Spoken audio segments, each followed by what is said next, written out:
Hi, everyone, and welcome to Home Ec with Jen and Kelly, where we teach you all the things home that school didn't. Today, we're going to be talking to you about home inspections. Dun, dun, dun, dun. So, if you are a buyer, you're going out to look at a property, you find the winner, you go, you look at it for maybe a half hour, pop by an open house, and you're putting in your offer. But you don't really know houses. You know, you like the look of it, you like the location, but what are the bones? What are the bones of it? Is it a good purchase? Or is it a lemon? Don't want that.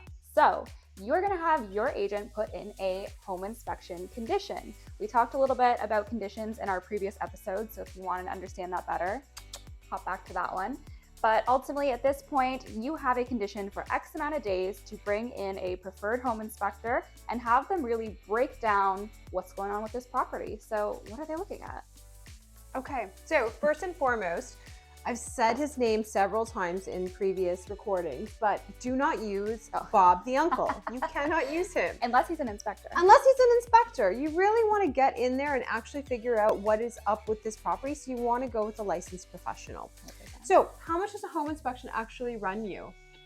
Typically, home inspections, just depending on the neighborhood. In Toronto, it's much more expensive than if you go out into suburban markets. It can go anywhere between, I would say, $300 to $600, depending on your market. I have seen home inspections like, Mike Holmes, or is that him, Mike Holmes? Yeah, that's the guy. Is that the guy? That's okay, the guy. All right. I've seen people do inspections with really, really super professional people, and they, promise you X, Y, Z, and all the bells and whistles for like $850, which that hurts. However, for peace of mind, if you're purchasing a larger property, if you're doing something over $2 million, if it's older, that sort of stuff, you might want to consider making sure that you have, a very, very thorough inspection. So, home inspections. Okay, they were back. Now I think they're back out, but we're just going to go over the basics in what exactly does a home inspection cover? What do they look at? So, off the top, grounds. They look at water. If there's any sort of water puddling in and around your property, they'll be looking at stuff like the drainage, making sure that the grading and that the water is actually draining away from your home and not into your home. I know a lot of homes, just over time, you have the concrete pavers on the side of your house, and just over time, the way things settle, they tend to settle in towards your house. You want to make sure that those lift up and go away from the house. If not, the home inspector is going to be noting that, just because, nobody likes a wet and leaky basement. I would say that's probably the most prominent thing that I find buyers are concerned about and home inspectors are looking for as a whole. Are there ways for water to penetrate your property? Because at the end of the day, water is not going to be your friend, be it with the grading. We're going to go further into the roof and the side of the home and all that good stuff. But also commonly what affects the water in the basement as well is when they're garden beds. Yeah. And over time, things tend to build up. You need a bit of space between your windows and where the ground is. And like Jen said, it needs to grade away. So they're going to be looking at all of that. When it comes to water as well, they're going to be looking at the condition of the exterior of your home. So whether you have siding, you have brick, what's the grout, what's the stucco, do you have cracks?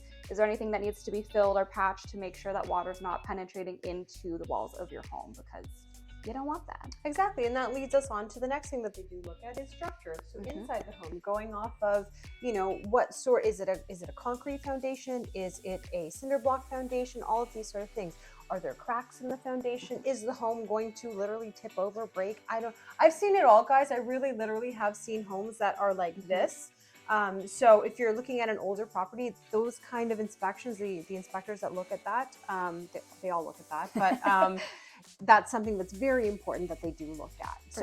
Beyond structure, they then, sticking to the exterior, they also look at your roof. So they want to see if any shingles are missing, because that's potential for more water damage inside of your property. They also want to look at the age of your shingles to make sure that they're going to hold up for at least a period of time.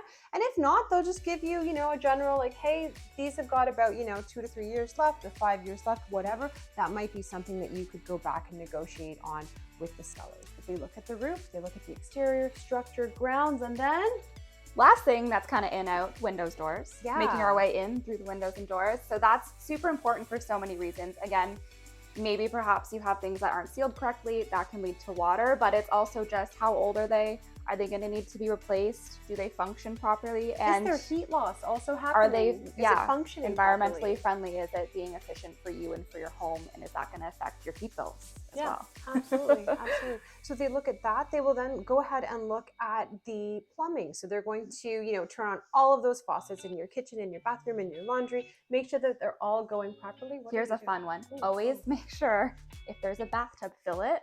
I had a home inspection once. The home inspector went in, he filled the bathtub, and it was just a waterfall into the basement. Okay, well that's really, really So don't just turn on the faucet, fill the tub, home inspector. Okay, very, very good. Yeah, no, absolutely. That, and then they also have to look at the toilets, make sure everything is flushing properly. They'll go through and they'll check your electrical and make sure that everything is operating as it potentially should be. Yeah. Check for knob and tube. Absolutely, they go ahead and check for knob and tube in the older homes. Other things that they do go ahead and look at is so they can actually now go beyond the walls in checking for temperature variations and to check if there's moisture behind your walls. So there's only so much that they can see, like they can't literally see through the walls. So they do have these contraptions that they go around and they look at for the moisture and whatnot. Which is a really, really good thing to have, because if there is something, it's going to ding a red flag and you can go ahead and further inspect that. Right? I think it's important to note too, there's different layers to what they're looking at. They're looking at, is the home structurally sound? Is it safe? And then also, like, is it functional? They will tell you what are the things that are most important to fix right away and what is more a choice. Well, that's just it. Is at the end of the home inspection, they typically also take around 2 to 3 hours, depending on the home inspector. I had an 8-hour one once. Big the home is.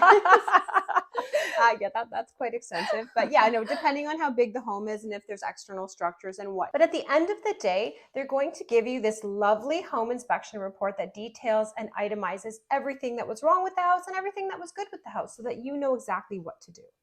100%. I think it's important to note that they really go through everything. So I know it can be intimidating sometimes, especially for first-time home buyers, but they will give you the must fixes as well as the kind of nice to fixes that you can approach down the road. So once you've got your lovely little inspection all wrapped up in your report, at that point you are nearing the end of your conditional phase. And at that point you can go back to the sellers and you have a couple of options. So if you were unhappy with what came back and you feel that there's a lot of work, you can negotiate either for funds to allow you to do the work. You can negotiate for them, the sellers, to do the work for you before closing. Or you can firm up because you're happy, or simply walk away if it's just too overwhelming for you. It's all a matter of what your priorities are and what you guys can actually afford to do in purchasing that home. If there's extensive things that need to be repaired and it's too much cost, then you might want to consider backing out of the deal.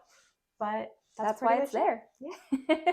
Thanks so much for tuning in, everyone. We're so happy to have you here watching.